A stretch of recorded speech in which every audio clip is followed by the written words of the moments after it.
3, 4, 5. 1, 2, 1, 2. Satu orang. Ya, saya gantikan. 8, 9, 10, 1, 2, 3. Lagi 2. 1, 2, 3, 4, 5, 6. Nah, kemudian AED diaktifkan. Ketika kita mengaktifkan AED, kita mendengarkan instruksinya. 1, 2, 3, 4, 5. Nah, jadi AED itu ada instruksi dan ketika kita memang mesti memacu jantung, kita tekan alat itu dan kemudian kita lakukan tes kembali. Ya, itu adalah bagaimana cara mengatasi ketika menghadapi anak mengalami henti nafas, henti jantung. Ketika menolong sendiri, lakukan kompresi dada ya di sepertiga, ya. Seperti di tengah-tengah lah, di tengah-tengah tulang dada, dalamnya adalah sepertiga dari diameter seluruh rongga dada. Kalau menolong sendiri 30 pijat jantung, 20 hembusan nafas. Kalau menolong 2 orang, maka 15 pijat jantung, 2 hembusan nafas. Yang berikutnya kita membahas tentang tersedak. Tersedak itu adalah suatu gangguan tidak terkoordinasinya proses menelan dan bernafas. Oleh karena itu orang tua kita dulu sering bicara menegur kita kalau kita sedang makan dan berbicara karena proses makan seperti ini. Jadi ketika makan, makanan akan masuk ke dalam mulut, kemudian dikunyah, dan makanan atau bolus makanan ini akan turun. Nah, yang di belakang itu adalah saluran pencernaan, sedangkan yang di depan ya itu adalah saluran pernafasan. Ketika makanan ini turun, maka katup yang menuju pada sistem saluran pernafasan tersebut akan menutup. Ya, akan menutup. Karena apabila katup tersebut terbuka, maka yang terjadi adalah makanan akan masuk ke saluran pernafasan. Nah, jadi pita suara tadi ketutup. Sehingga makanan akan masuk ke saluran pencernaan. Nah, kemudian makanan itu terdorong ke bawah. Sehingga apabila kita makan, makanan itu kurang air, kita sering merasakan yang namanya seret ya, kalau orang Jawa bilang. Nah, sebenarnya proses seret seperti ini. Jadi makanan yang terlalu besar menyebabkan kesulitan untuk turun ke bawah sampai dengan ke lambung, dan dia akan menekan sekitar saluran pernafasan yang ada di depannya hingga rasanya akan susah. Nah, seperti ini. Keadaan yang terjadi ketika anak tersedak itu, makanan yang harusnya masuk kepada sistem saluran pernafasan, dia masuk ke sistem saluran pencernaan akan masuk ke saluran pernafasan. Maka apa yang dilakukan kalau kita menolong anak tersedak? Nah, ini ada 3 prinsip. Yang pertama, apabila anaknya sadar, refleks batuk itu masih baik, dan tidak ada sesak, jangan dimanipulasi apapun. Jangan dicoba untuk dimasukkan jari atau apapun, jangan. Anak sadar, nafasnya bagus, tidak ada batuk, sudah bawa aja ke IGD. Kalau yang di Purbalingga mungkin bawa ke IGD Rumah Sakit Umuhani, nanti di situ akan dikonsulkan ke dokter THT untuk diambil.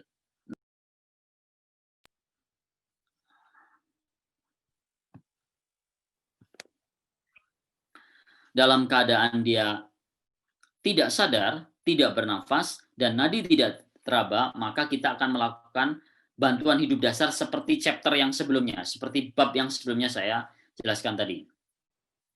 Kemudian apabila anak sadar, namun tidak dapat batuk dan kesulitan bernafas, kayak gitu ya, maka kita sebaiknya menghubungi unit kegawatan, dan saat ini kita belajar bagaimana cara membantu anak mengeluarkan benda asing dari dalam mulut. Karena ini pengetahuan yang kadang-kala tidak kita dapat. Saya waktu kecil pernah bareng sama teman makan rambutan, biji rambutan masuk ya, anaknya biru, sudah hampir biru, feeling saja saya pukul di bagian belakangnya, plak, keluar akhirnya. Nah ternyata teknik menolong saya ada betulnya juga. Jadi ada perbedaan cara ketika kita menghadapi anak tersedak. Kalau dia usia di bawah 1 tahun, maka ditolong oleh orang dewasa dengan menggunakan tangan kanan kita menyangga. Jadi posisi anak diposisikan sedikit turun, tangan kanan menyangga mulut ya. Kemudian tangan kiri memukul, dipukul di antara tulang belikat. Kemudian 5 kali, namanya back blow, 1, 2, 3, 4, 5 dibalik, kemudian di pijit jantung. 1, 2, 3, 4, 5. Tapi pada anak yang sudah bisa berdiri, maka yang dilakukan adalah mengaitkan kedua tangan dari orang tua dan dihentakkan di ulu hati. Naik 1, 2, 3, 4, 5. Harapannya keluar. Seberapa keras? Ya kita bisa memperkirakan sendiri. Kalau terlalu keras, khawatirnya juga pecah organ-organ yang di dalam. Nah, seperti ini contohnya.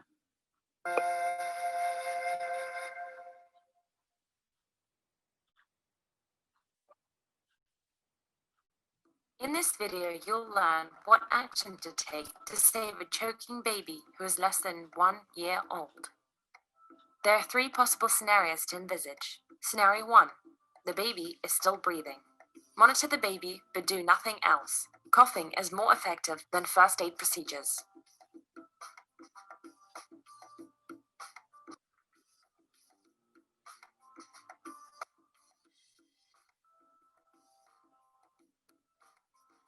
Scenario 2. The baby is no longer breathing, but is still conscious. Give the baby 5 blows to the back. Lie the baby on your forearm so that their head is lower than their chest. Support their head with one hand and place 2 fingers of your other hand either side of their mouth without pressing on their throat. Kanan Give kita 5 blows memegang between the shoulder bayi blades dengan with the posisi heel of your sedikit hand. turun, kemudian tangan yang satunya If lagi this does not work, memukul di antara 2 alternate tulang with 5 belikat. chest Harapannya thrusts. barang yang Place your ada di forearm sini bisa against the keluar. baby's back, holding their head in your hand. Turn them over. Their head should be lower than their body. Kemudian tangan melakukan Place pijat 2 jantung. fingers in the 1, middle of the breastbone. 2, Compress the chest by 3, third. Repeat the 4, chest 5. compressions up to. Nah, jadi tekniknya seperti ini. Pada anak yang sudah bisa berdiri, maka apabila mengalami permasalahan tersedak seperti ini.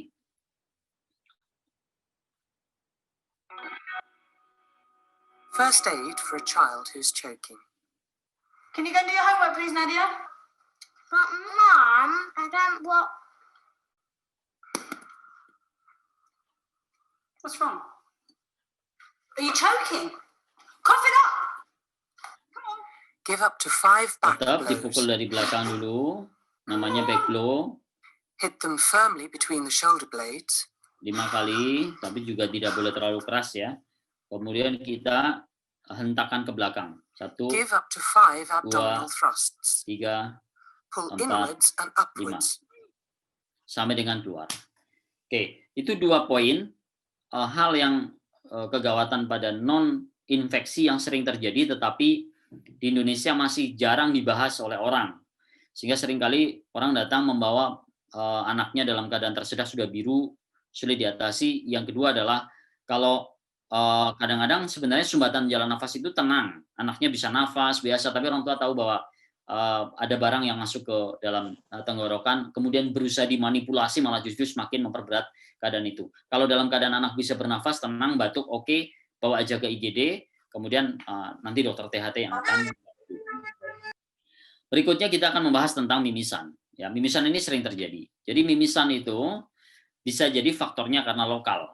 Jadi tulang rawannya pernah jatuh kemudian agak miring, tidak normal, tapi bisa juga di luar faktor lokal yang di hidung. Bisa kelainan faktor pembukaan darah. Khasnya kalau mimisan oleh karena di luar hidung adalah karena gangguan faktor pembukaan darah, anaknya seringkali mengalami mimisan yang susah berhenti. Bisa jadi mimisan oleh karena infeksi ya, demam berdarah bisa. Itu yang sering terjadi. Tapi yang beberapa hal ketika orang tuanya ketika kecil dia mimisan, maka diturunkan kepada anaknya gen atau sifat pembuluh darahnya juga sama sering. Jadi kalau orang tuanya mimisan, anaknya mimisan, beberapa keadaan sering. Mimisan itu disebabkan oleh karena pecahnya jalinan pembuluh darah yang ada di depan hidung maupun di belakang. Ya, bagaimana cara mengatasinya? Cara mengatasinya ketika menghadapi anak dengan mimisan, posisikan anak dalam keadaan menunduk ke depan. Jadi kita nggak boleh menengadahkan anak dalam keadaan mimisan itu menengadah, nggak boleh. Kenapa? Karena khawatirnya darah yang ada di depan itu akan turun, akan masuk sampai dengan ke paru-paru. Itu nggak boleh. Oleh karena itu posisinya tetap harus menunduk. Kemudian ditekan di ujung hidung selama 10 menit.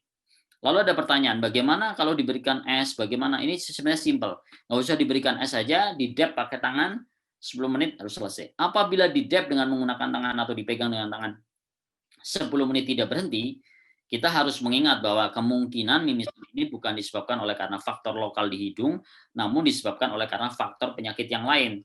Jangan-jangan ada gangguan faktor pembukaan darah. Jangan-jangan anak ini mengalami demam berdarah. Seperti itu. Itu ada hal simpel yang bisa dilakukan ketika kita menolong anak dalam keadaan mimisan. Lalu bagaimana kalau mimisan ini tidak berhenti, Dok? Itu tugas kita. Sambil kita dep, kita bawa ke rumah sakit. Nanti mesti diberikan obat-obatan. Jadi yang dimaksud dengan mengatasi kegawatan itu tidak melulu harus mengobati di rumah. Tapi kita tahu bahwa ini sudah dalam bukan ranahnya orang tua untuk mengatasi anak ini. Ini udah harus saatnya untuk membawa. Maka hal inilah yang saya mencoba sharing hari ini. Kemudian yang kedua adalah keracunan pada anak. Keracunan pada anak macam-macam ya. Bisa masuk lewat kulit, bisa masuk lewat mata.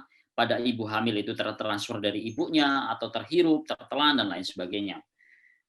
Lah, sebenarnya beberapa tanda keracunan itu bisa dikenali karena mempunyai ciri khas. Misalnya baunya menyengat ya.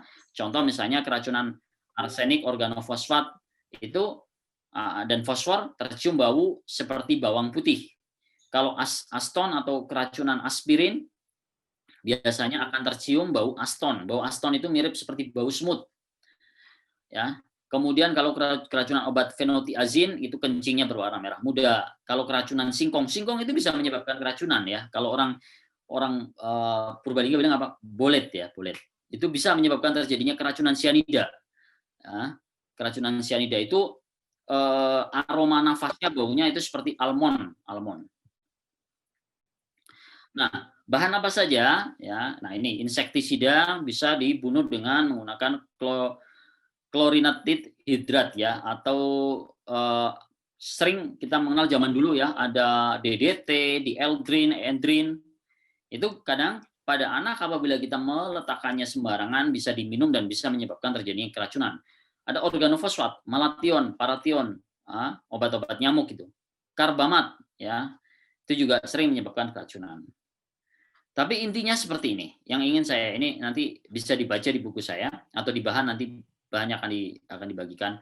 Bagaimana cara mengatasinya? Apabila racun itu mengkontaminasi kulit, maka yang perlu diantisipasi adalah bagaimana cara mengatasinya di rumah. Jadi kalau ada racun atau bahan yang berpotensi racun kena di kulit, lepaskan pakaian dan simpan di kantong plastik. Kenapa disimpan di kantong plastik? Karena apabila kita lepas saja, ditaruh begitu saja, ada orang lain atau ada adiknya, kakaknya yang memegang kembali, maka menjadi 2 orang yang keracunan. Kemudian aliri bagian tubuh yang terpapar dengan atau terkontaminasi zat beracun dengan air bersih. Kemudian gunakan sabun dan kemudian dibersihkan 10-15 menit.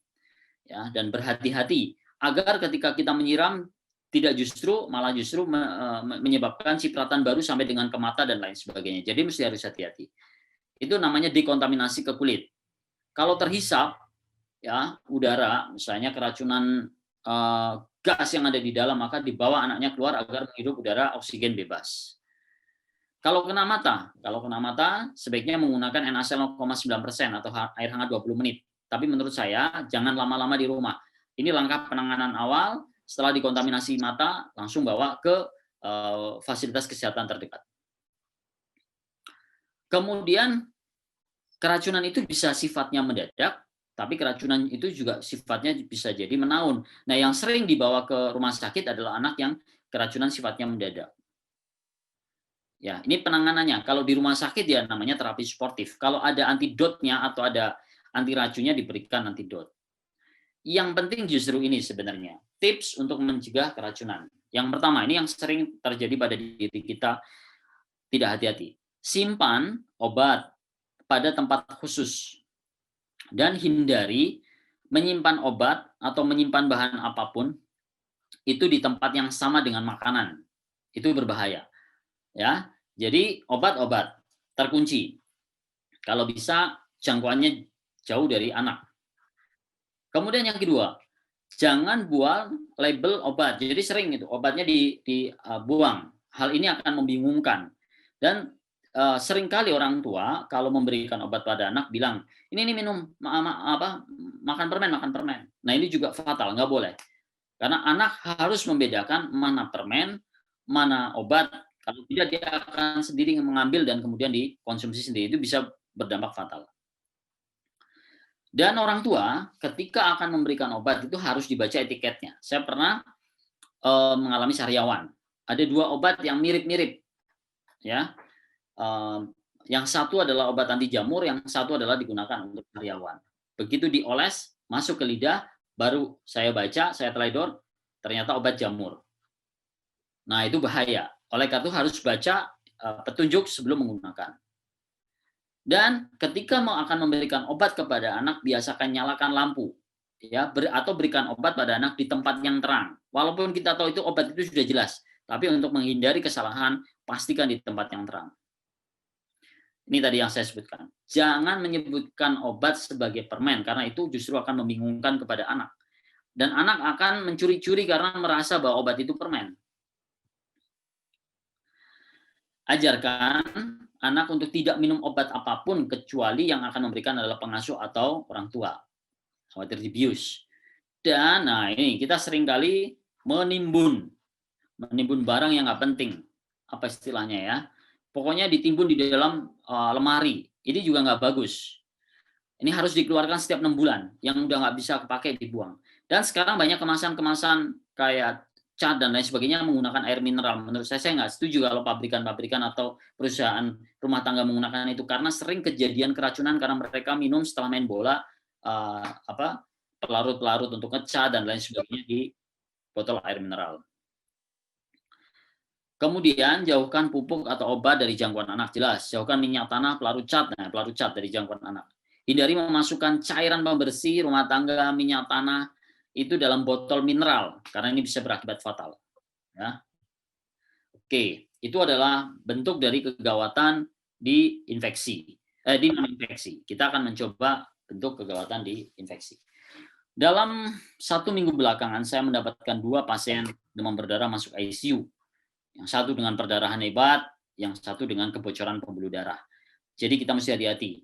Desember, hujan sudah mulai banyak, demam berdarah bakal muncul kembali, apalagi disertai dengan COVID yang gejalanya sama-sama menimbulkan trombosit turun. Nah, ini kita mesti harus jauh lebih wise, lebih bijak, lebih hati-hati dalam mengenali kegawatan pada anak. Sebenarnya demam berdarah itu penyebabnya adalah virus. Ini yang sering keliru pada masyarakat. Masyarakat sering menyebut bahwa demam berdarah disebabkan oleh nyamuk. Bukan nyamuk. Yang menyebabkan adalah virus. Sedangkan nyamuk adalah sebagai perantara atau pembawa virus. Jadi misalnya seorang A terinfeksi virus dengue, virus penyebab demam berdarah, digigit nyamuk, kemudian nyamuk akan bergerak menuju ke orang B dan nyamuk tersebut kemudian menggigit orang B, akhirnya virus tertransfer ke orang berikutnya. Jadi penyebabnya bukan nyamuk. Nyamuk hanya sebagai perantara. Ya, jadi nyamuk yang mengandung virus dengue dapat menularkan. Bahkan radius 500 meter katanya bisa menularkan. Nyamuk yang menularkan atau menyebarkan melalui gigitan pada manusia, dan nyamuk menggigit manusia untuk memenuhi kebutuhan nutrisinya. Jadi selain virus dengue, nyamuk Aedes aegypti itu bisa menularkan 22 jenis virus lainnya, termasuk jenis arbovirus. Ini riset-riset yang kami lakukan tentang pasien-pasien mengalami demam berdarah di rumah sakit kami. Salah satu tanda khas dari pola demam-demam berdarah adalah seperti pelana kuda. Pitfall atau jebakan yang pertama adalah di 3 kali 24 jam pertama, orang berasumsi bahwa demam yang terus-menerus itu diasumsikan bahwa dia mengalami radang tenggorokan, dia mengalami tipes. Kemudian yang kedua, setelah 3 hari pertama, demam itu akan turun. Jadi 3 hari pertama itu demam akan naik, turun. Kalau kita menghadapi anak yang demamnya tidak terkontrol dengan obat yang biasa diberikan, dalam 3 kali 24 jam, maka segera bawa ke rumah sakit. Yang maksud dengan 3 kali 24 jam seperti ini. Misalnya anak mengalami demam di hari Selasa, maka menghitungnya adalah 1 kali 24 jam pertama adalah Rebo, 2 kali 24 jam pertama, kedua adalah Kamis, Jumat di 3 kali 24 jam pertama, Sabtu adalah hari keempat.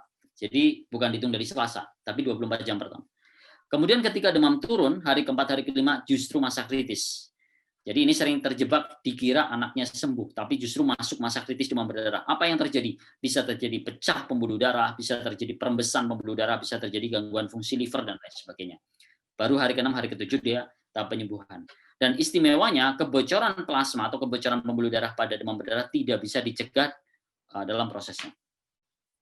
Ini warningnya. Orang tua sering terkecoh. Banyak kematian terjadi pada saat demam turun atau fase kritis, orang tua menganggap atau berpikir bahwa ini sembuh. Sehingga begitu anak mengalami penurunan keadaan, telat membawa ke rumah sakit. Yang kedua, infeksi demam berdarah sering bersamaan dengan infeksi lain. Ada radang tenggorokan, kadang-kadang didahului diare, sehingga berasumsi bahwa ini adalah bagian dari penyakit radang tenggorokan atau diare. Yang ketiga, sering menyertai infeksi yang lain. Nah, orang sehingga tidak mengenalinya. Kapan kita curiga bahaya demam berdarah? Apabila kita mendapatkan anak yang demam 3 hari berturut-turut, tapi tidak berespon terhadap penurunan panas. Atau hari ketiga, hari keempat demam turun, namun anaknya cenderung gelisah, pinginnya tidur terus, tangan kakinya dingin, atau kalau bahasa Jawa bilang anyep ya, keluar keringat dingin, anak seperti kebingungan, segera bawa ke rumah sakit. Ini adalah tahapan kegawatan, karena terjadi kebocoran pembuluh darah. Kalau terjadi perdarahan, jelas sudah tampak, apalagi anak mengalami kejang. Jadi itu adalah bahaya-bahaya yang harus diwaspadai orang tua bila menghadapi anak dengan curiga demam berdarah. Jadi Anda mengenali curiga aja sudah sangat bagus untuk menolong anak. Berikutnya anak kejang. Ini sering ditemukan juga. Kalau seperti ini jelas, ini kejang. Ini kejang ya. Tapi kejang itu sebenarnya apa sih? Saya bisa mengepalkan tangan saya ini namanya gerakan eksitasi, pencetus gerakan. Saya melunglai tangan saya itu namanya inhibisi, penghambat gerakan. Nah, kejang itu terjadi oleh karena pencetus gerakan itu lebih kuat daripada yang menghambat gerakan. Penyebabnya kejang banyak. Salah satunya adalah kejang yang disertai dengan demam. Setelah kejang anak sadar, kita sebut namanya kejang demam. Kalau setelah kejang anaknya tidak sadar, itu namanya adalah radang otak, atau kalau disertai dengan kaku kuduk, itu namanya radang selaput otak atau meningitis. Kalau yang kena kaku kuduk saja namanya meningitis. Tapi kalau yang kena adalah selaput otak dan otaknya namanya meningoencephalitis. Kalau kita mendapatkan kejang pada anak yang tanpa disertai demam, itu kita sebut sebagai epilepsi. Ya, seperti itu. Bagaimana menghadapi anak kejang di rumah? Agak susah. Tetap tenang, tidak panik ya. Posisikan anak dalam posisi yang aman. Tadi prinsip menolong kan, tempatkan penolong maupun korban dalam posisi yang aman. Artinya jangan di tempat-tempat yang dekat listrik, pecah belah, karena begitu kejang nabrak-nabrak kena keramik dan lain sebagainya malah justru membahayakan. Baringkan anak dalam posisi miring, mengantisipasi kalau anak itu muntah tidak tersedak masuk paru-paru. Dan jangan, ini sering salah. Jangan memasukkan sendok atau jenis apapun pada waktu kejang ke mulut, nggak boleh, karena akan merusak struktur yang ada di mulut. Dan jangan memberikan anak sedang mengalami kejang itu dengan minum kan aja salah nih, ya, karena akan menambah masalah lagi. Setelah kejangnya selesai, malah justru jadi infeksi pada paru-paru.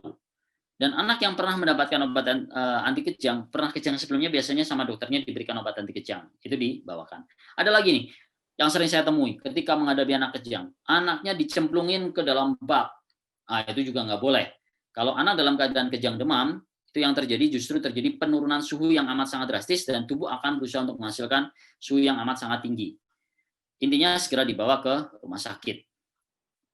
Apa yang terjadi dalam keadaan kejang demam ini? Kejang yang paling sering, yaitu yang pertama adalah saat kenaikan suhu lebih dari 38 derajat Celcius dan sebabnya di luar otak. Jadi kalau kita bicara tentang kejang demam, sebenarnya otaknya oke, nggak ada masalah.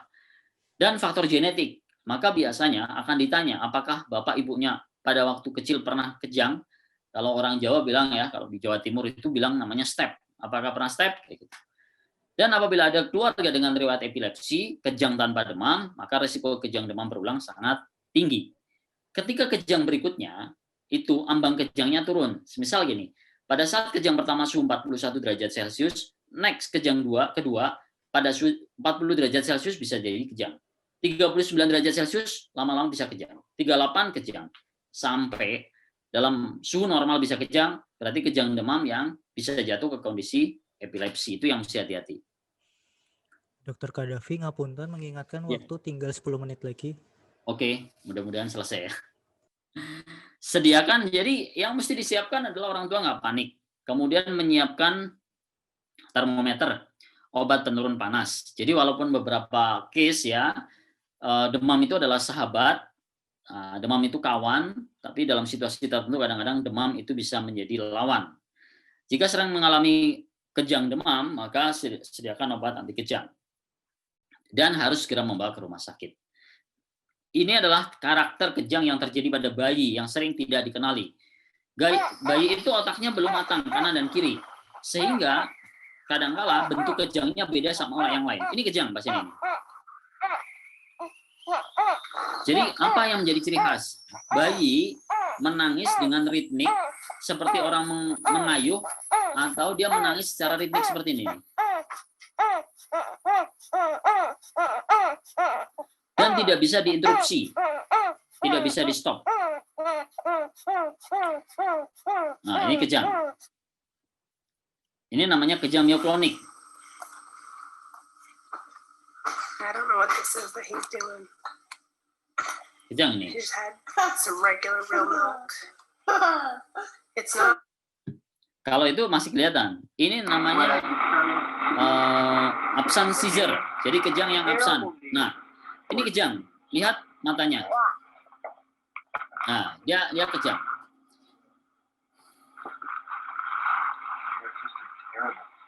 Konsentrasi kerja. Nah, ini kejang. Kejang tipikal seperti ini biasanya orang tua membawa ke dokter, anaknya awalnya berprestasi, tapi pada waktu perjalanannya lama-lama kayak nggak bisa ngikuti pelajaran, karena ternyata selama periode kejang tersebut banyak hal-hal yang dia tidak bisa mendapatkan pelajaran karena seperti bolong-bolong. Jadi ketika kejang maka dia nggak bisa dengerin, kemudian on lagi, kemudian off lagi. Nah ini kejang, namanya absent seizure. Ini kejang yang tidak tampak, mesti hati-hati. Ya, baik. Tadi kita udah bahas tentang kejang. Kita bahas lagi tentang, ya ini paling sering diare. Diare itu jangan nunggu air dan frekuensinya 10 kali baru kita ngomong diare. Sebenarnya diare itu perubahan bentuk feses dari padat menjadi lembek, kita sudah ngomong ini diare.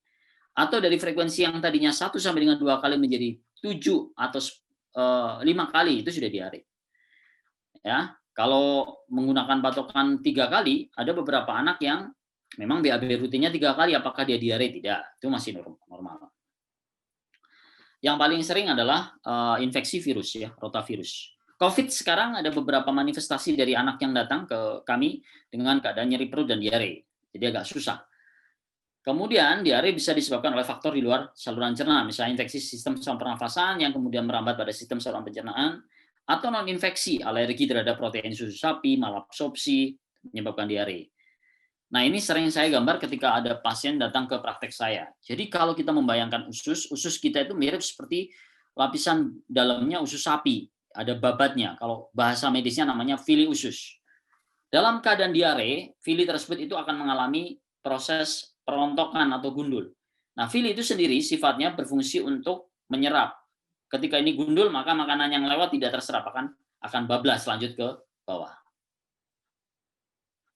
Ini tanda-tanda tanpa dehidrasi. Anaknya masih baik, masih sadar, ubun-ubunnya tidak cekung, matanya tidak cekung. Kalau orang Jawa Tengah bilang matanya cowong ya. Anaknya masih menangis mengeluarkan air mata, ini berarti dia tanpa dehidrasi. Yang perlu diberikan setiap kali anak mencret adalah 5 cc kali berat badan Oralit. Ya, Oralit diberikan 5 cc kali berat badannya 10 kasih 50. Nah, cara membuatnya 1 sachet Oralit itu dilarutkan di dalam 200 cc. Ya, jadi kita tidak boleh membagi seperempat kemudian dijadikan 50, tidak. Tapi 1 sachet jadikan 200. Dari 200 berikan 50 cc setiap kali dia diare. Kalau ringan sedang anaknya sudah mulai rewel, cengeng, ubun-ubun, kalau di bawah 18 bulan itu sudah mulai cekung, air matanya udah mulai cekung, anaknya minum terus. Nah, ini yang sering miss pada orang tua, mengasumsikan bahwa anaknya masih mau minum, doyan sekali air putih, makanya saya nggak membawa ke rumah sakit. Justru ketika anaknya haus, teramat haus, itu menandakan bahwa anak sudah jatuh dalam keadaan dehidrasi, minimal dehidrasi ringan dan sedang. Kalau udah dehidrasi berat udah kayak gini nih. Ya, tidak berespon, ya, tidak punya hasrat tidurnya, ada diketuk-ketuk tidak bisa. Nah, ini dehidrasi berat anak itu. Temannya diare adalah muntah. Jadi sebenarnya muntah ini adalah satu bagian dari proses peradangan pada sistem saluran cerna. Saluran cerna kita itu dilindungi oleh beberapa refleks. Yang pertama di belakang tenggorokan itu namanya gag refleks atau refleks muntah. Makanya kalau jari kita dimasukkan ke dalam tenggorokan akan menimbulkan rasa muntah. Yang kedua di lambung, ada asam lambung yang digunakan untuk membunuh kuman. Yang ketiga di usus bagian bawah, ada antibodi atau imunoglobulin. Nah, muntah ini sebenarnya adalah bagian dari pertahanan, tapi kalau berlebihan jatuhnya dia dehidrasi. Jadi muntah adalah pengeluaran isi perut ya dari esofagus. Bedanya muntah sama gumoh adalah bertenaga atau tidak bertenaga. Kalau gumoh itu effortless, tanpa tenaga, dia hanya dilewer. Tapi kalau muntah dia bertenaga, pure seperti itu. Muntah bisa jadi faktornya karena sistem saluran cerna, ya. Kalau disertai dengan mual, bisa penyakit ginjal, bisa penyakit hormon, bisa radang tenggorokan, bisa alergi, stres juga bisa menyebabkan muntah. Ya, ini adalah gumoh dan muntah. Cara mengantisipasi anak yang sering gumoh. Tetap berikan ASI. Dalam beberapa penelitian ASI terbukti menurunkan GER itu gastroesophageal reflux ya, istilah lain dari gumoh. Bayi yang mendapatkan susu formula tapi sering mengalami muntah berulang, sebaiknya dipikirkan alergi terhadap protein susu sapi dan berikan susu khusus untuk alergi. Dan bila sudah mendapatkan makan, maka berikan small frequent feeding atau berikan makanan dalam porsi kecil tapi sering. Kalau infeksi pada sistem saluran pernafasan bawah, ya muntahnya, itu maka biasanya akan demam, akan ada batuk dan baru kemudian muntah. Jadi biasanya menyertai batuk. Bagaimana cara mengantisipasinya?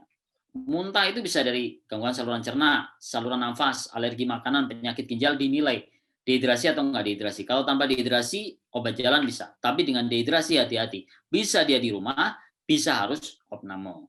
Kalau obat tidak masuk. Permasalahan pada usus yang lain adalah invaginasi atau usus melintir kalau orang Jawa bilang. Jadi sebenarnya adalah segmen usus bergerak seperti ini. Begitu satu mengunci, maka ini akan menimbulkan terjadinya intussusepsi atau invaginasi. Gejalanya apa? Akan terjadi berak darah. Jadi kalau terjadi berak darah segar, di situ ada lendir, ada jadi stool, hati-hati invaginasi. Ini tindakannya operasi. Ini kegawatan. Kalau tidak ditangani, ususnya menjepit itu akan pecah. Tandanya apa? Anaknya biasanya gizinya baik. Dia akan tiba-tiba rewel. Awalnya nggak rewel. Tanpa kesakitan, kedua kaki diangkat-angkat, kemudian nyerinya berulang, hilang, timbul, ada muntah. Awal-awal BAB biasa, namun setelahnya akan BAB bercampur dengan lendir. Biasanya faktor bisa karena pemijatan. Hati-hati kalau faktor pemijatan.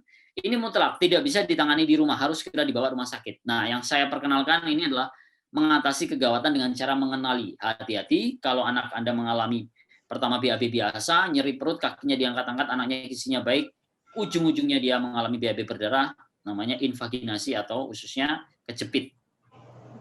Last one, terakhir. Gangguan pada sistem saluran pernafasan. Ya, proses normal bernafas seperti ini. Jadi kalau kita bernafas normal ada seperti ini. Punten dokter, waktunya sudah habis.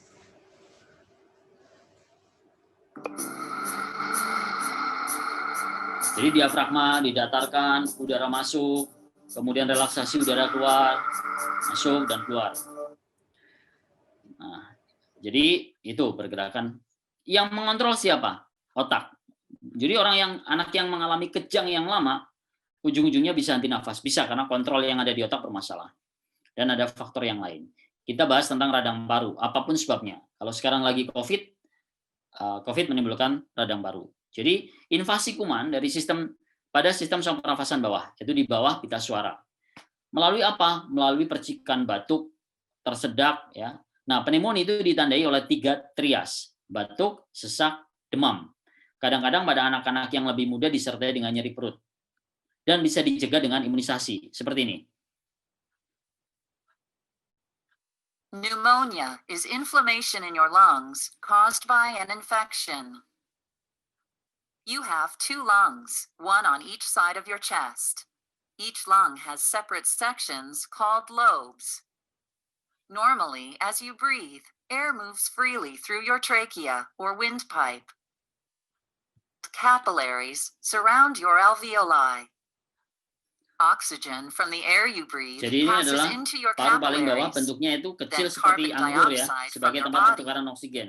Dalam keadaan dia infeksi atau pneumonia, maka akan terjadi situasi Your semacam ini. airways or lungs have an infection caused by germs. Ya, Such jadi as paru-paru yang tadinya mestinya bacteria, bersih, tidak ada air, akan ada air viruses, dengan disertai sel radang dan di situ banyak virus fungi, atau bakterinya.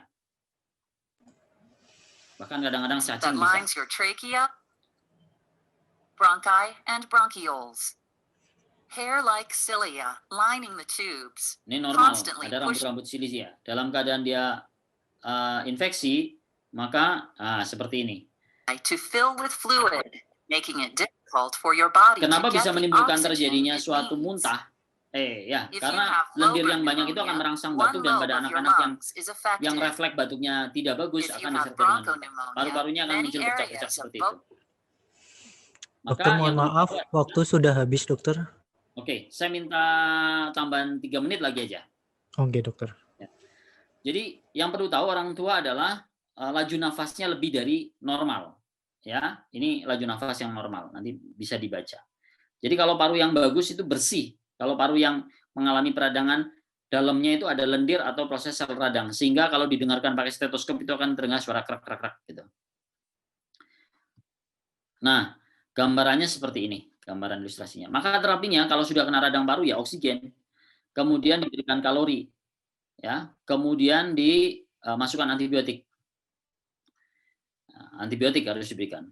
Nah, TBC ini banyak di Indonesia. Pada anak itu tidak melulu menimbulkan batuk. TBC yang terjadi pada anak lebih dominan malah justru berat badan tidak naik atau terjadi perbesaran kelenjar getah bening. Dan penyebarannya amat sangat gampang. Tuberculosis, also known as TB, is spread through the air from one person to another. When someone with Hampir seperti COVID. Jadi kalau kita ngomong kontak TB, berbicara itu bisa menyebarkan 210 partikel. Dan anak-anak hampir sebagian besar tertular oleh orang dewasa, bukan sesama anak. Karena partikel TB pada anak tidak ada di jalan nafas tengah, tetapi ada di jalan nafas pinggir. Kalau batuk, kita akan menangkap 3.500 partikel. Kalau bersin 4.500. Jadi kalau di dalam rumah di situ ada orang yang mengalami TB, kemudian dia akan batuk, kemudian atau dia bersin, maka hampir partikel daripada TB-nya nyebar kemana-mana itu. Ya. Ini pengobatannya. Terakhir asma. Jadi kalau asma, sistem saluran pernafasannya mengalami penyempitan. Kalau pada anak-anak sama dewasa bedanya, kalau dewasa mungkin di main bronchus ya, pada sistem saluran pernafasan yang paling besar yang mengalami penyempitan. Kalau pada orang dewasa, pada main bronchus, pada anak-anak penyempitannya terjadi pada semua aspek paru-paru. Sehingga lendir yang di bawah akan terjebak susah keluar, maka keluhan utama atau pertama kali orang mengalami asma adalah dia biasanya akan mengalami batuk yang berulang-ulang. Seperti itu. Nah nih, lendir yang ada di sini terjebak oleh karena sistem saluran nafasnya mengalami penyempitan. Normalnya saluran nafas seperti ini, dalam keadaan asma dia akan meradang, menyempit dia.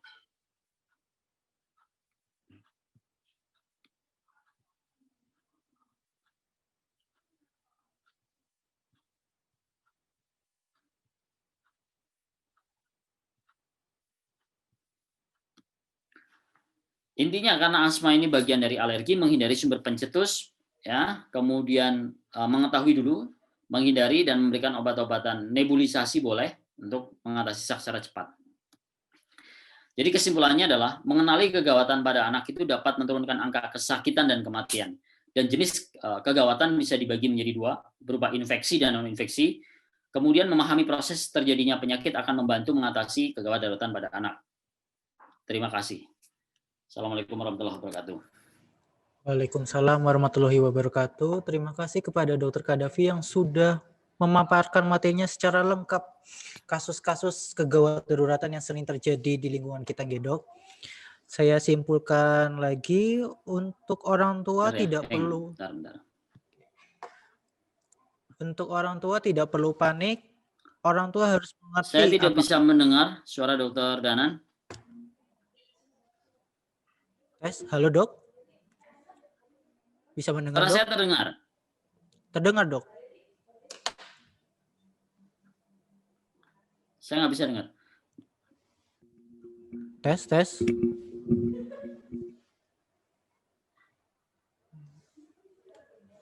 Masuk? Sudah bisa mendengar, dokter?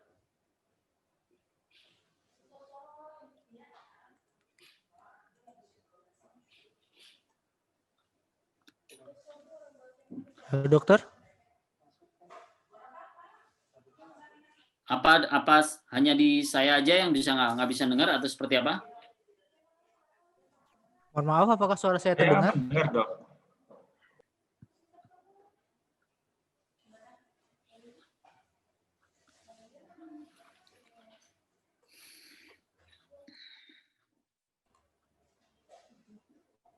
Tes.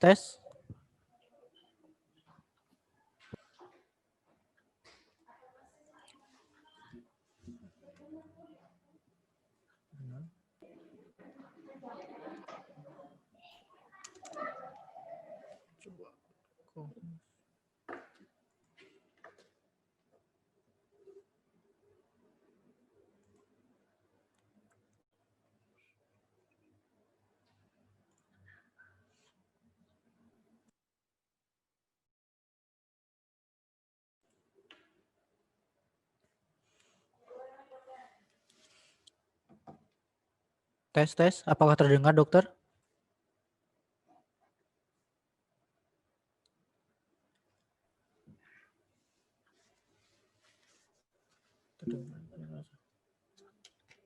Saya tidak tahu apakah yang lain itu bisa mendengarkan suara Dr. Danan?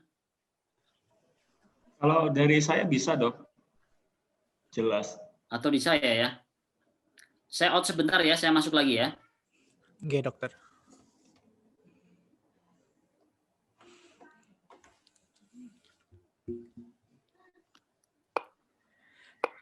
Oke, sembari menunggu Dokter Kadafi untuk join. Saya bisa dengar. Oh, baik, dokter. Oke, saya simpulkan kembali, dokter. Dari materi yang sudah dijabarkan oleh Dokter Kadafi, orang tua tidak perlu panik apabila anaknya mengalami kondisi gawat darurat. Yang perlu diketahui dari orang tua adalah bagaimana cara mengatasi kondisi tersebut. Orang tua harus segera melakukan pertolongan yang bisa dilakukan, karena apabila terlambat dilakukan pertolongan maka akan berdampak buruk ke depannya. Anak bukan dewasa mini, jadi tidak semua yang dilakukan kepada orang dewasa dapat diberikan kepada anak. Orang tua harus bisa membedakan terapi-terapi atau pertolongan pertama mana yang bisa diberikan kepada anaknya. Lalu orang tua harus memiliki penyimpanan nomor darurat yang harus bisa dihubungi seperti 119 untuk menghubungi kegawat daruratan di rumah sakit.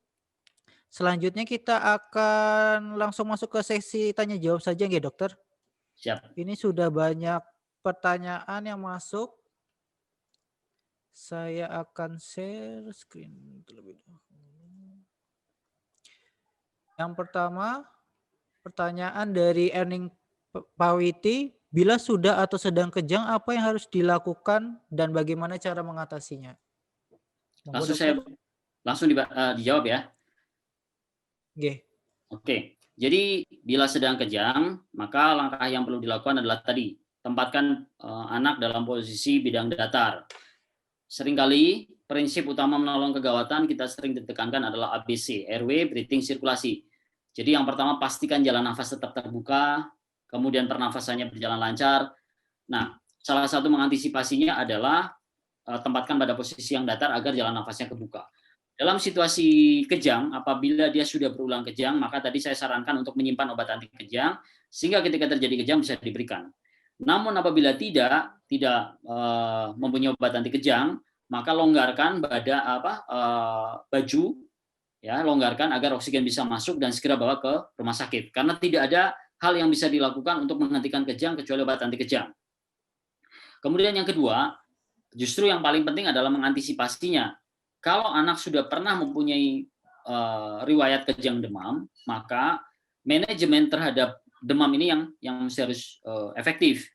Jadi apa yang mesti dilakukan? Salah satunya adalah misalnya kalau suhunya, jadi prinsip kapan memberikan penurun panas atau tidak adalah anak nyaman atau tidak nyaman.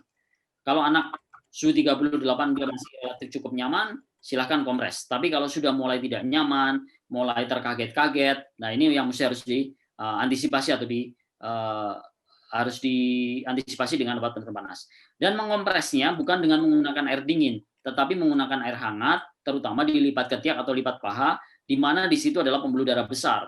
Jadi harapannya suhu core atau suhu di dalam tubuh itu bisa terblok oleh kompres pada air hangat. Begini ya. Terima kasih dokter. Melanjutkan pertanyaan untuk anak kejang, dokter, kan kalau misalnya anak yang punya riwayat kejang, demam terutama itu kan yang suhunya di atas 38, apakah kita boleh memberikan obat anti kejang yang lewat oral yang secara diminum, apakah tidak, dokter? Kalau dalam posisi kejang tidak boleh memasukkan apapun. Tadi sudah saya sebutkan. Jadi kita tahu bahwa pasien ini kejang dan demam. Ya, tetapi dalam posisi kejang kita tidak boleh memasukkan apapun ke mulut karena ini berisiko untuk tersedak dan bisa menyebabkan terjadinya radang paru justru. Yang perlu boleh dilakukan adalah memasukkan obat penurun panas ya, kalau punya, masukkan lewat dubur untuk menurunkan. Perbedaannya apa? Sebenarnya sama, tapi yang membedakan adalah cepat kerjanya. Kalau obat yang diminum, dia mesti mengalami first pass metabolism di dalam liver, jadi dia mesti diserap dan masuk liver, onset kerjanya lama. Tapi kalau begitu obat yang masuk lewat dubur, dia biasa bypass, masuk ke peredaran darah dan ngeblok di sentral. Jadi obat ini jauh lebih cepat. Oke, terima kasih dokter. Selanjutnya untuk pertanyaan kedua, apa yang harus dilakukan orang terdekat jika anak mengalami kekambuhan, batuk sering, dan mempunyai riwayat pneumonia ringan di usia 2 bulan? Nah, yang pertama mesti dilakukan adalah tahu sebenarnya apa yang menyebabkan kekambuhan batuk sering ini. Saya balik lagi nih, yang sering terjadi di masyarakat adalah mengasumsikan bahwa pneumonia itu bisa berulang. Jadi ada riwayat pneumonia sebelumnya, khawatirnya pneumonia akan berulang setelahnya. Pneumonia itu bisa berulang, tetapi tidak mempunyai garis yang related dengan pneumonia sebelumnya bisa. Tidak selalu mempunyai hubungan yang ke belakang. Nah, balik lagi, apakah betul mengalami pneumonia? Karena pneumonia syaratnya 3, demam, batuk, kemudian sesak. Pada beberapa case, batuk berulang itu justru sebenarnya pemicunya bukan karena pneumonia, tetapi oleh karena proses alergi. Contohnya seperti pada anak yang asma. Anak yang asma itu biasanya ciri khasnya dia akan sering shopping dokter, datang ke dokter, datang ke IGD untuk batuk berulang, kemudian dilakukan nebu, kemudian dilakukan anjuran untuk menghindari sumber alergi. Jadi menurut saya apa yang harus dilakukan orang terdekat jika mengalami kekambuhan batuk? Yang pertama identifikasi penyebab, infeksi atau non infeksi. Kalau non infeksi pikirkan alergi. Kalau alergi ya identifikasi apa yang menyebabkan, bahan-bahan yang menyebabkan alergi, apakah hirupan, apa makanan. Nah, orang sering konsentrasi ke makanan, menghindari semua item makanan, tapi masih tetap muncul terus. Kenapa? Karena orang tuanya masih merokok, debu masih ada, hal-hal semacam itu tidak terkontrol. Sedangkan untuk radang paru, kita juga mesti memastikan, bukan hanya dari gambar foto rongsen saja yang menggambarkan adanya perkabutan putih terus kita ngomong pneumonia. Kita juga mesti melihat apakah pasien ini betul-betul pneumonia atau tidak. Itu sesuai dari gejala anak mengalami batuk, sesak, dan demam. Begitu. Baik, terima kasih dokter. Untuk pertanyaan selanjutnya, bagaimana mengatasi anak ketika demam tinggi disertai dengan kejang-kejang? Langkah apa yang harus dilakukan untuk mengatasi kejang tersebut? Mungkin tadi sudah dijawab ya dokter. Sudah saya jawab ya. Ketika anak batuk pilek disertai panas, apakah sebaiknya dibawa ke rumah sakit atau cukup diberikan obat turun panas saja di rumah? Monggo dokter. Kita melihat bahwasanya demam ini sebagai kawan atau sebagai lawan. Ya. Kapan membawa ke rumah sakit? Andai kata pasien atau anak ini sudah mengalami demam dan orang tua sudah berusaha memberikan obat, yang pertama harus tahu targetnya. Suhu normal itu berapa? Di literatur disebutkan di 36,5, 37,5. Di-manage dengan dikompres, demamnya turun, kemudian anaknya minum cukup banyak, demamnya turun, maka tidak perlu dibawa ke rumah sakit.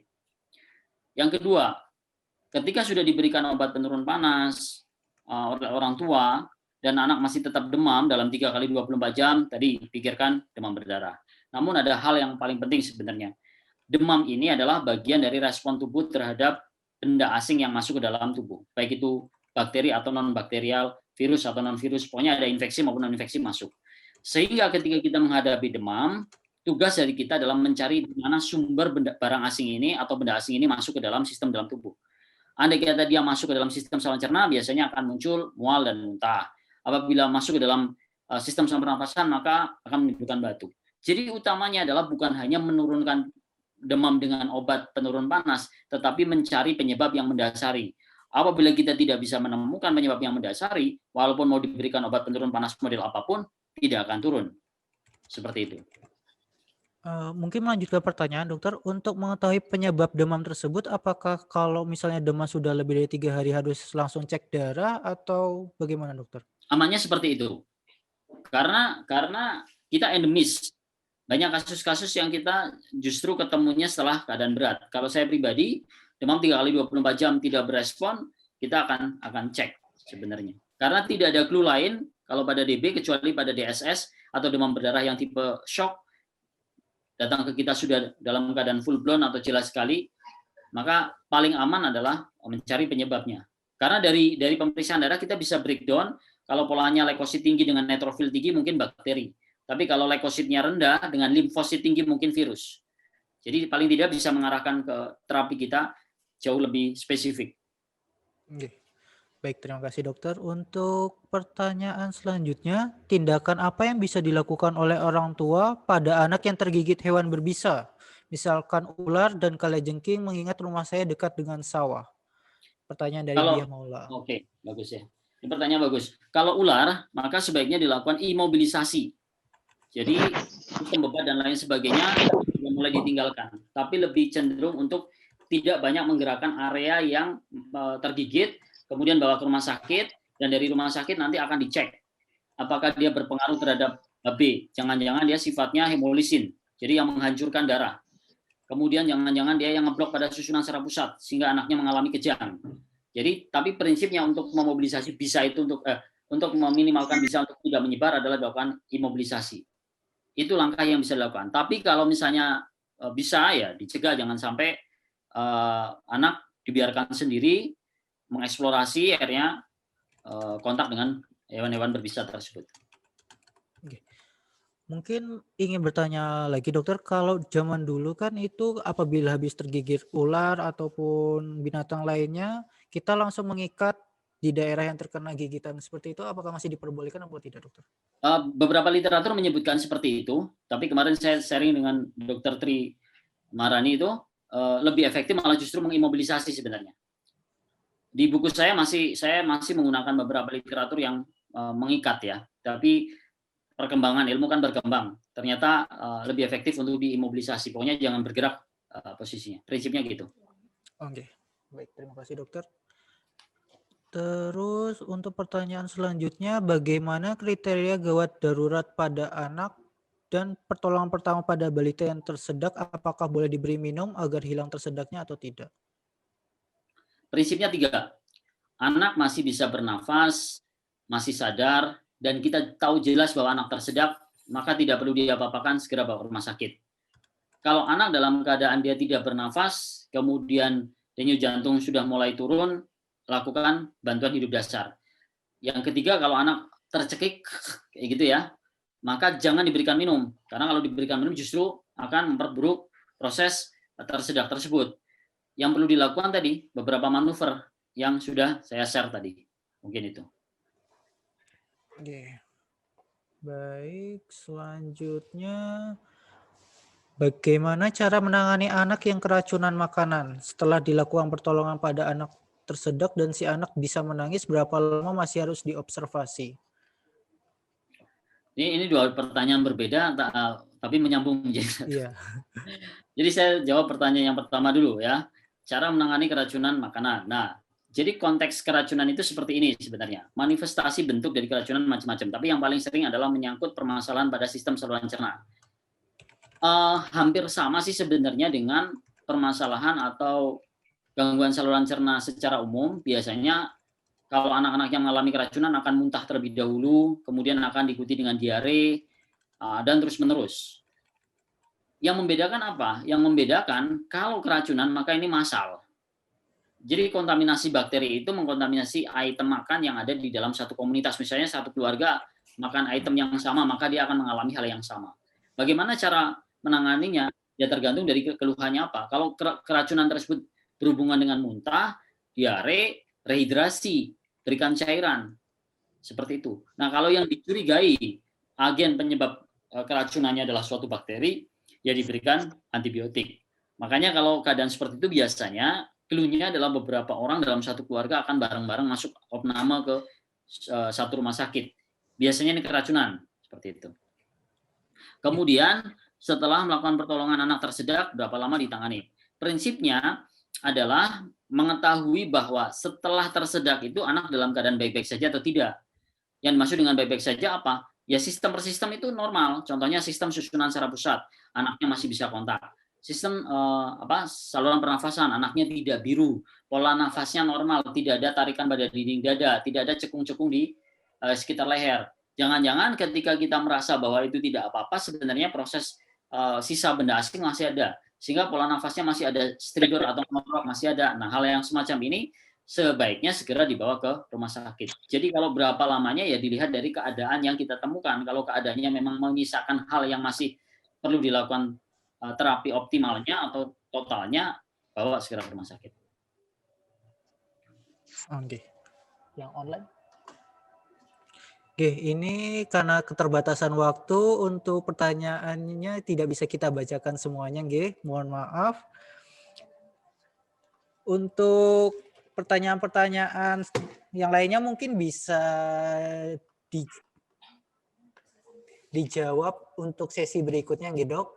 Kalau misalnya ada pertemuan lagi, atau kalau masih penasaran, semuanya sudah ada di bukunya Dr. Kadafi, nggih, yang buku mengatasi kedaruratan pada anak yang bisa dibeli di toko buku terdekat ataupun bisa dipesan lewat online. Ya, sekian dari webinar kali ini. Terima kasih banyak kepada Dr. Kadafi. Saya sebagai moderator mohon maaf apabila banyak salah kata. Saya akhiri, wabillahi taufiq wal hidayah. Wassalamualaikum warahmatullahi wabarakatuh. Saya kembalikan acara ke pembawa acara.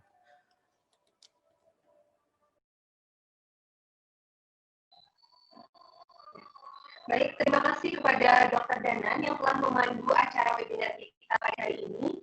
Kemudian kami ucapkan terima kasih pula kepada Dr. Kadafi yang telah berkenan untuk menjadi narasumber webinar kita hari ini, sekaligus menjawab pertanyaan-pertanyaan dari para peserta sekalian. Nah, pada kesempatan kali ini, panitia akan memberikan keterangan kepada narasumber kita yang akan dilakukan secara virtual oleh Dr. Muhammad Ihsan Akbar MPH, kepada Dr. Kurniawan Taufik Kadafi, MDius SPA Konsultan. Kepada Dr. Akbar, kami persilakan. Oke, Assalamualaikum warahmatullahi wabarakatuh. Ya, tadi kita sudah menyimak bersama paparan yang sangat luar biasa dari Dr. Adalfi, dan itu tentu sangat bermanfaat bagi kita semua, dan ini saya melihat antusiasme dari para peserta seminar, webinar hari ini sangat luar biasa, dan tentu masih banyak pertanyaan yang masuk di kami. Terima kasih yang luar biasa untuk Dr. Kadafi. Ini kita belum bisa bertemu secara langsung. Mungkin lain kali ketika saya ke Malang bisa bertemu dengan Dr. Kadafi dan silaturahmi secara langsung.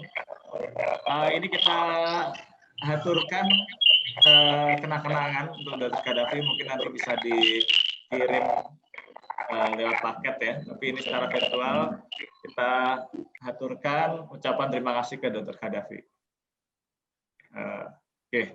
Kasih foto dulu dong. Ini ya dok. Ya, terima kasih. Udah ada fotonya ini?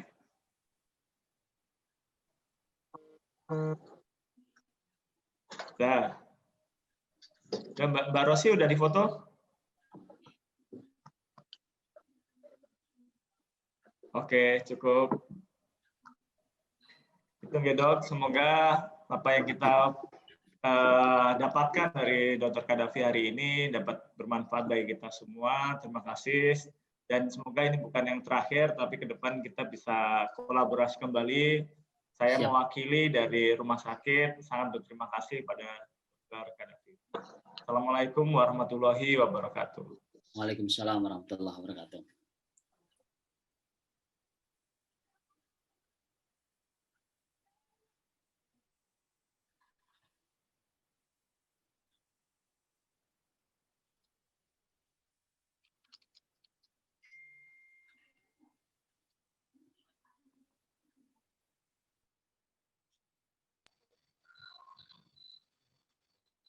Terima kasih kepada Dr. Akbar yang telah memberikan kenang-kenangan kepada narasumber kita hari ini, Dr.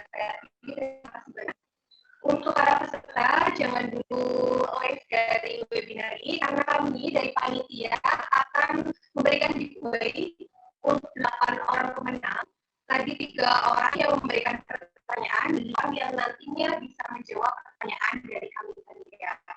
Nah, untuk 3 orang penanya sudah dipilihkan oleh Dr. Kadafi untuk bisa mendapat hadiah berupa buku karya Dr. Kadafi, yaitu dengan judul Mengatasi Gawat Darurat pada Anak di Rumah.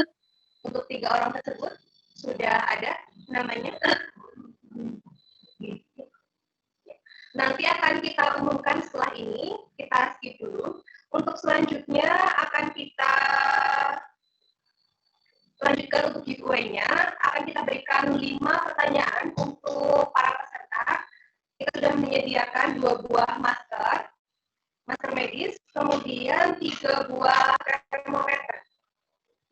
Para peserta mau disimak pertanyaannya, apabila dapat menjawab pertanyaan ini, akan kami berikan giveaway-nya. Nah, untuk pertanyaan yang pertama, sudah siap semuanya? Yang dapat menjawab pertanyaan dengan cepat dan tepat akan kami berikan hadiahnya ya. Untuk pertanyaan yang pertama, siap semua ya. Apakah materi yang telah disampaikan oleh narasumber tadi menarik? Kemudian bagian mana yang membuat Anda paling berkesan? Silakan tuliskan jawaban Anda di kolom komentar.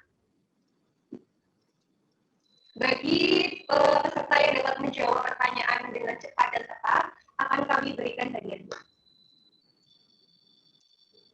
Sudah dijawab? Ya, sepertinya sudah ada beberapa yang menjawab ya.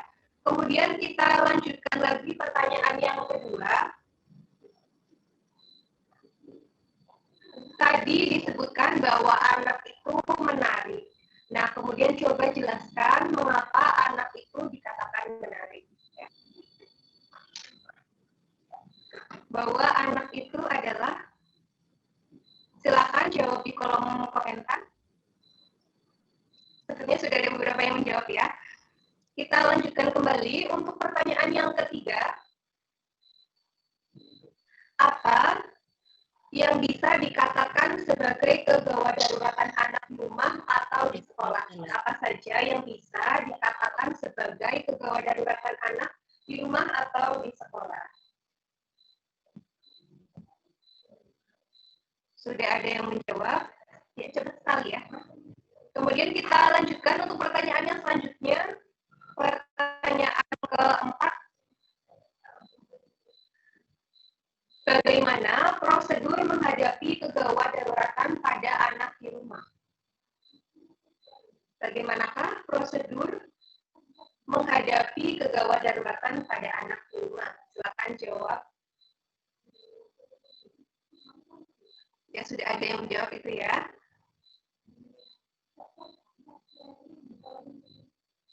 Kayaknya untuk para peserta perhatikan semua karena banyak yang bisa jawab. Untuk pertanyaan kelima, sudah siap ya? Disimak baik-baik. Apa yang dilakukan bila anak tersedak? Apa yang seharusnya atau sebaiknya kita lakukan bila anak tersedak?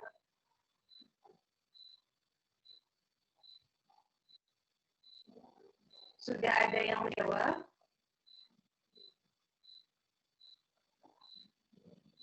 Oke, baiklah. Kita masuk ke pertanyaan yang terakhir. Siap-siap semuanya. Pertanyaannya, apa saja tanda-tanda khas pada anak jika mengalami keracunan? Dan bagaimana cara mengatasinya? Mungkin bisa dijawab secara singkat. Apa saja tanda-tanda khas pada anak jika mengalami keracunan? Dan bagaimana cara mengatasinya?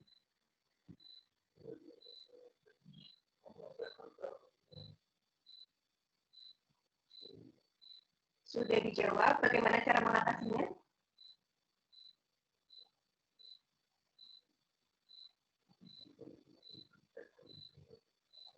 Oke, baik, kita masih berikan waktu kepada para peserta yang dapat menjawab pertanyaan dengan benar dan juga tepat.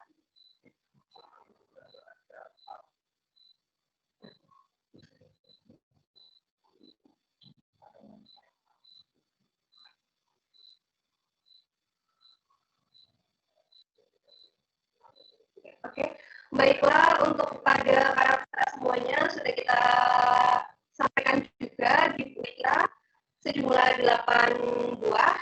Tadi 3 orang sudah dikirim oleh Dr. Kadafi kita dan 5 orang yang sudah menjawab pertanyaan dari panitia dan akan dilakukan oleh panitia, yaitu peserta yang dapat menjawab dengan cepat dan benar.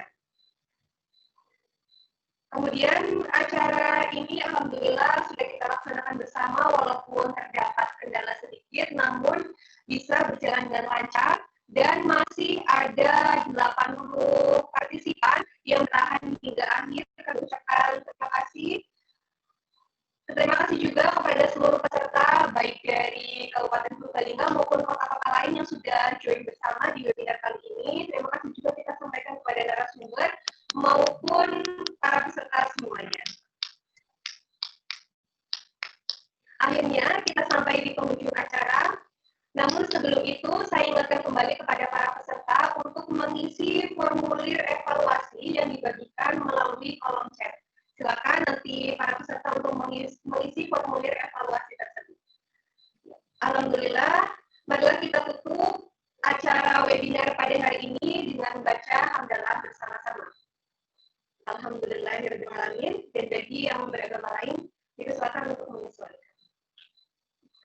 Semoga acara webinar ini dapat bermanfaat untuk kita semua dan dapat memberikan pengetahuan baru untuk kita semua dan dapat kita laksanakan, diterapkan juga dalam kehidupan sehari-hari bila nantinya menemui kegawat daruratan pada anak di rumah. Saya, Septa Alisa, mewakili seluruh panitia yang bertugas, menyampaikan mohon maaf apabila ada kata-kata yang kurang berkenan ataupun ada kekurangan dalam pelaksanaan acara webinar hari ini. Dan juga kami ucapkan terima kasih banyak kepada seluruh peserta yang sudah ikut bergabung dalam webinar hari ini. Terima kasih, sekian dari kami. Sampai jumpa kembali di webinar kami selanjutnya. Wassalamualaikum.